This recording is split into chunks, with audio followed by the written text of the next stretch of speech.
Dobrý deň, chcela by som sa vás opýtať, že koľko tried plánujete otvoriť na budúci rok? Tak pozdravujem všetkých, ahojte dievčatá.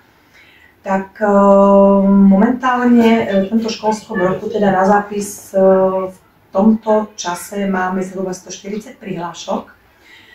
Na budúci školský rok môžeme prijať, keď sme to tak prepočítavali s pani zástupkyňami, 3, možno maximálne 4 triedy s tým, že budú 2 veľké triedy ako kmeňové a 2 menšie triedy.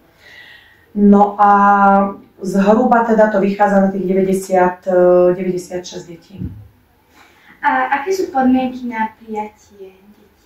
No podmienky na to, aby boli deťurence prijaté na základnú školu do 1. ročníka, tak sú také, že musí byť teda trvalý pobyt, dieťatko musí mať trvalý pobyt v Senci a musí patriť spádovo pod našu školu. A tešíte sa na prváčikov? Veľmi sa teším, už som ich bola aj privítať pred hlavným vchodom v škole. Takže pôjdem ich aj pozrieť teraz do triedy, ako sa im darí s pani učiteľkami pracovať, s pani vychovávateľkami. Veľmi sa teším.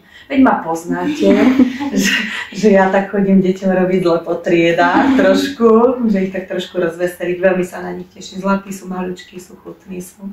Posledná otázka, že vlastne stalo sa niekedy, že niekoho ste neprijali? No, tak ono sa to stáva každý rok. Tak jedna z možností je, že sme neprijali, keď nebolo to dieťa zo Senca, nemalo trvalý pobyt v Senci, alebo nebolo spádové pod našu školu, alebo potom sa stalo, že nenastúpi dieťa, keď má odklad školskej dochádzky. Takže len tieto 3 možnosti, keď sa stane, že sme neprijali. Ináč, keby som tak mohla, by som najradšej všetkých prijala. Aj pani učiteľka by sa určite tešila. Ďakujem, dievčatá.